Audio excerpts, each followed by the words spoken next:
Hi, my name is Alistair Chapman, and today I want to take a look at this. This is Sony's new URX P41D wireless radio mic receiver.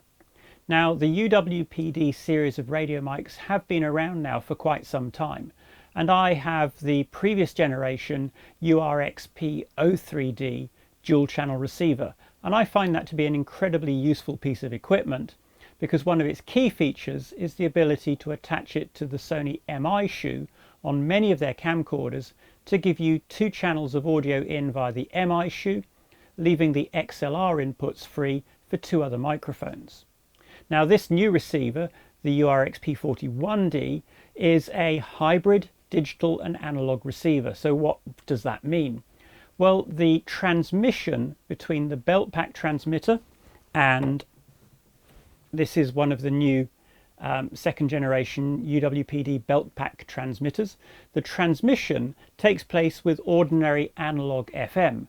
And the beauty of analog FM is it gives you really good range. It's not as limited as the many 2.5 gigahertz devices that we see now that rely on the same bands as used for Wi-Fi and things like that. So we get really good range. But another factor you get with a wireless microphone is something called a compander, where the audio is compressed before it's transmitted and then expanded again at the other end, and this helps to improve the audio quality. And on the UWP-D series, this is done digitally. So there is a digital compander in the transmitter and then a matching one in the receiver. Now, one of the nice things about the new receivers, and including the URX P41D, is that now that digital compander can give us a digital output. So when I'm using this with the MI shoe, I can get a digital output directly into the camera. And that means we have a little bit less noise, a little bit less hiss, because we're going from the digital compander direct into the digital circuits of the camera, bypassing an extra analog step. So what else can I tell you about this new receiver? So first of all, let's compare it to the previous generation. So this is the previous generation dual channel receiver. This is the URX P03D, and then this one here is the URX P41D. Now, if we look at the size, we can see that the new one is very slightly less tall, although it is a tiny bit fatter. So overall, the size isn't hugely different to the previous generation. For powering it, it runs off two AA batteries, and they go in a little module here, and this is a little holder that takes two AA batteries, two ordinary alkaline batteries. You get very good battery life. You get around about 5 to 6 hours when you're using both channels of the receiver. If you're only using one channel, the batteries last longer. If you're running it on the MI shoe, then it runs off the camera's battery. The transmitters, the matching transmitters, these guys here, they'll give you between 8 and 10 hours off an AA battery, and with a good quality alkaline battery it may even go longer than that. So you get really good battery life with them. If we take a look at the top here, you can see that we've got two power switches, one for channel 1 and one for channel 2. Then we have a headphone output, an output for channel 1, an output for channel 2, and also an additional microphone input. Now, all of these connectors are 3.5mm threaded, so they're locking connectors, and in the kit you get a set of XLR adapters as well as 3.5mm jack adapters for this, and these are screw fit. And there is a headphone socket for your headphones, and this fourth connector here is actually a mic input.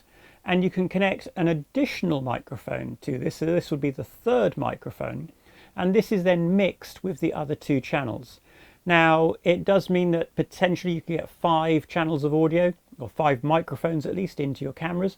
I've never really used this myself because this is mixed with the other 2 audio channels, but that feature is there if you want it. Now, if we look at the back of the unit, there's a little flap here that opens up, and this is where we attach the MI shoe adapter. And this new MI shoe adapter is smaller and neater than the one that came with the previous generation. It's very compact, and it has one extra thing now, which is a little switch here to switch between a digital or an analog output. Now, with the cameras that support the digital output, you would want to use this in digital mode because you do get slightly less background noise because you bypass an extra stage of analog. If your camera doesn't support digital, then you can use this in analog mode, and it's still an excellent wireless microphone receiver in analog mode. And it is fully compatible with the previous generation transmitters. And in fact, it even has the infrared port necessary for pairing automatically on the side here.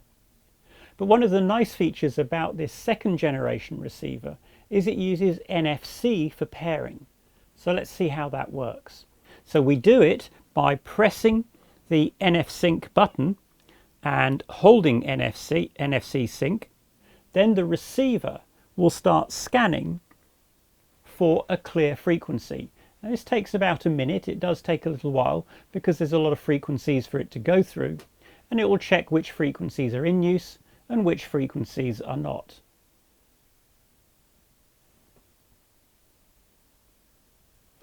Now it's found a clear channel. It's asking me to pair with the transmitter using NFC, and that's really simple. All I have to do is ensure that the transmitter is switched on, and you'll see the NFC logo just here in the middle of the front of the transmitter, and I simply hold the two together. You can hear them buzzing, they're vibrating, and they're now paired. It really is as simple as that, pairing these transmitters. In terms of range, in an uncluttered area, I comfortably get 100 meters with these. I wouldn't normally use them at those sorts of distances. That is pushing it. I guess I'm happy to use them out to about 50 or 60 meters, something like that. That's around about 150 feet, and at the most, again, about 300 feet. And that is quite a lot further than most of the 2.5 gigahertz radio mics will go. And the other thing that's important is that it doesn't make much difference if this is worn on the front or the back. So we like to hide our belt pack transmitters. So if you hide the belt pack transmitter on somebody's back with the 2.5 gigahertz system, that tends to reduce their range quite dramatically. Whereas with this FM system, you don't get that same reduction in range. So what about the audio quality? Of course, that's what we need to understand. I've done some tests with these, and broadly speaking, there isn't a huge difference between this and the previous generation. The previous generation was excellent anyway. But what we do get with the digital mode is a slightly lower level of background noise and hiss. So I've done a couple of tests with both the previous generation and this generation, so you can listen to them. And this is the new URX P41D. She sells seashells on the seashore. And now some room tone, and I'm going to increase the volume of this so you can hear the hiss level.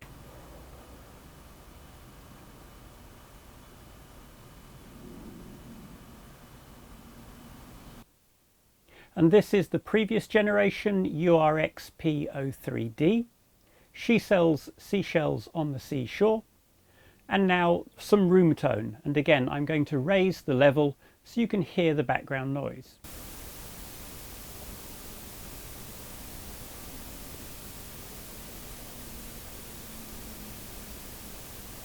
So as you can see, where you have a digital input on that camera via the MI shoe, there is a little bit less hiss and background noise because we're bypassing an extra stage of analog. So it really is worth getting these if you're looking for some high quality radio mics for your Sony camera. And one of the things that I still really like the most about these is when you use it on the MI shoe is the receiver is powered by the camera. You get two inputs coming into the camera via the MI shoe for your Radio Mic 1 and Radio Mic 2, leaving the XLR inputs free for another couple of microphones. So I really do rate this kit. UWP-D microphones have served me really well for many years. I highly recommend them.